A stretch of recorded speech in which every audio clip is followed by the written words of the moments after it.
C'est à vous de jouer, la bataille des entrepreneurs des Antilles-Guyane. Voyons où en est notre deuxième. Ça va, je ne force pas trop, j'ai pas trop de pression. Je regardais tout à l'heure sur mon téléphone un manga, donc c'est dire comment je gère ma pression bien, pour le moment.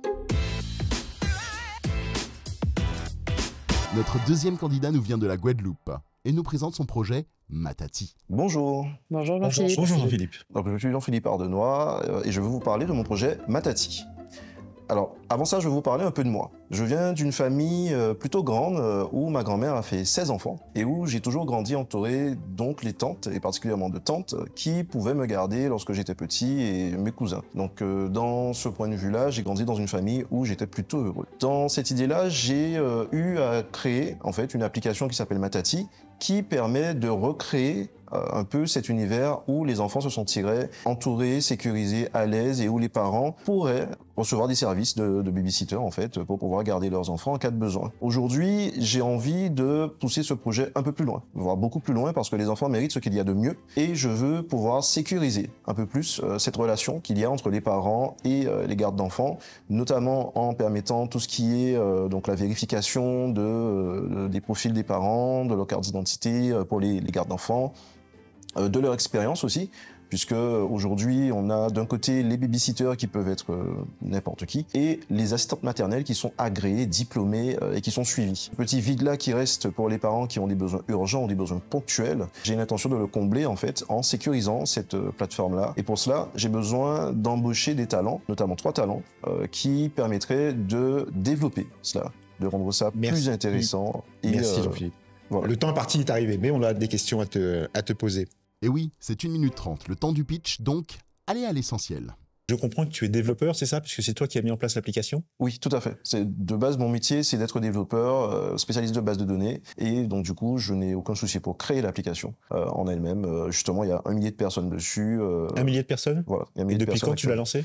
Alors, l'application a été lancée en septembre dernier, donc en 2023. Et dessus, il y a un engouement assez intéressant, je trouve. Et géographiquement, ces personnes sont où? Géographiquement, elles sont réparties un peu partout sur le territoire national. Mais étant guadeloupéen moi-même, en fait, c'est principalement des gens de Guadeloupe, Martinique et de Guyane qui l'utilisent. Très bien.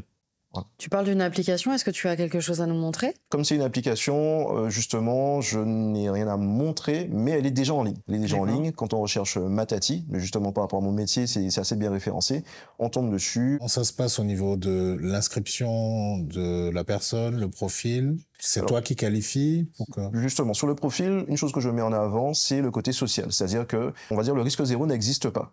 Il faut toujours pouvoir filtrer les gens, on doit éviter les robots, on doit éviter les inconnus. Et sur cela, en fait, il y a un certain nombre d'informations que les gardes d'enfants et les parents sont amenés à remplir sur un profil pour pouvoir fiabiliser justement ce qui sera vu par les uns et les autres. Il y a aussi un système de notation entre les gardes qui permet d'avoir un historique et un parent qui va arriver sur un profil qu'il ne connaît pas pourra au moins voir l'expérience des autres parents et se faire un avis avant de rencontrer la babysitter choisie. J'entends bien le côté Web 2.0 et l'interaction entre les individus, mais le transfert de responsabilité, c'est-à-dire que c'est toi qui mets en relation un parent avec une garde éventuelle, mais le transfert de responsabilité, s'il y a quelque chose, qui en est responsable? Le système que je mets en avant, c'est le système qui est mis en place par la loi, en fait, et par les administrations existantes, notamment la CAF et l'URSSAF, où le parent est un parent employeur.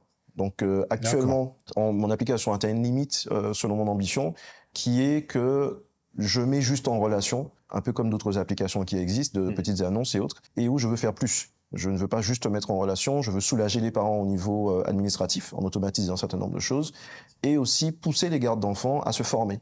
Donc ça, c'est un autre volet que si c'est possible, je voudrais développer plus tard, de permettre à des gardes d'enfants de profiter de certaines formations via des partenariats qui permettraient qu'elles puissent évoluer progressivement durant leur parcours dans l'application. Moi, j'aimerais aborder 2 choses avec toi. Donc, tu parlais de recruter 3 talents. Actuellement, tu es seul. Est-ce que tu as des associés? Comment est composée ton équipe? Actuellement, c'est un projet que j'ai lancé seul. C'est-à-dire que c'est moi qui suis à la tête du projet, qui fait les choses. Et justement, j'ai mes limites, puisque moi, je suis développeur web, spécialisé base de données, mais le monde de l'enfance, à part mon expérience personnelle, je n'y connais pas grand-chose. Et donc, ces 3 talents que tu souhaites recruter ou avec lesquels tu souhaites peut-être t'associer, je ne sais pas exactement quel format de collaboration que tu recherches, quels sont ces profils? Eh bien, ces 3 talents, ce seront, puisqu'il y a 2 choses. Les talents, eux, ils travailleront avec moi, donc si je veux les recruter, il y a un talent forcément qui sera dans l'informatique, où il faudra pouvoir implémenter les innovations dans l'application. Il y aura un talent dans tout ce qui est marketing, puisqu'il faudra pouvoir expliquer les choses, pouvoir partager les atouts, les avantages, les inconvénients, les évolutions à venir. Et un des talents qui sera le plus important, c'est un talent dans la relation. C'est-à-dire pouvoir dire, relation clientèle, un parent a une question à poser, un problème à signaler, il faudra qu'on puisse réagir vite et bien. À côté de ça, j'ai des partenariats justement que je souhaite développer avec des professionnels de la formation et des professionnels de la garde d'enfants, notamment des crèches, pour qu'on puisse faire des ponts en fait. Et professionnaliser Voilà, professionnaliser un peu l'environnement. Ce que je voulais aussi aborder avec toi, dans ta candidature, tu parlais de la possibilité de faire une levée de fonds. Alors, il y a 2 choses. Il y a déjà quel type de levée de fonds tu souhaites faire, de quel montant, et est-ce que tu as déjà pensé notamment à postuler à Innovation Outre-mer, qui est un concours de talents et d'hommes qui a lieu chaque année, organisé à Paris. Est-ce que c'est des pistes auxquelles tu as déjà réfléchi ? Innovation Outre-mer est un concours qui récompense depuis 2015 les projets innovants des régions et des territoires d'Outre-mer et d'Afrique. Actuellement, aucune piste n'est fermée pour moi, puisque l'objectif pour la première année, avec l'embauche des 3 talents, c'est de pouvoir réunir environ 90 000 euros. D'accord. Ça, c'est l'objectif que j'ai prévu, j'ai évalué budgétairement, pour pouvoir avoir des talents qui soient efficaces et qui soient rémunérés à la hauteur de leur niveau. Donc 90K pour rémunérer les gens. Oui. Donc ce serait plutôt un format salarié, donc tu vas créer 3 emplois. Tout à fait. Ok. Et l'activité, donc, elle existe et donc en chiffre d'affaires? Alors, pour le moment, en chiffre d'affaires, vu que l'application ne se limite qu'à la mise en relation, il n'y en a pas réellement. Merci Jean-Philippe. Merci à vous. Merci bien. Au revoir. Je trouve que je me suis bien débrouillé. Voilà, j'ai fait de mon mieux. Ensuite, c'est le public, hein, c'est vous qui me direz si c'est intéressant en votant pour moi. Mathis ? Bah écoute, moi je trouvais ça super jusqu'à ce qu'ils nous annoncent le business model qui est finalement Qui pour l'instant est inexistant. est inexistant, puisque Ouais. en mode régie, donc pas de chiffre d'affaires. Oui, enfin c'est une belle histoire. Donc quand je pose la question quel est le chiffre d'affaires, il n'y en a pas. Mais je pense que par rapport à son profil, c'est normal. C'est un développeur. Il a d'abord pensé à l'outil et après on verra. Un projet qui ne laisse personne indifférent. Merci aux candidats, merci aux experts. Votez pour votre candidat favori. Par SMS, en envoyant CAVDJ au 97 000 pour les Antilles-Guyane et au 72 018 pour la France hexagonale, suivi du numéro de votre candidat. Envoyez CAVDJ 16 pour le projet Guadeloupe, Matati.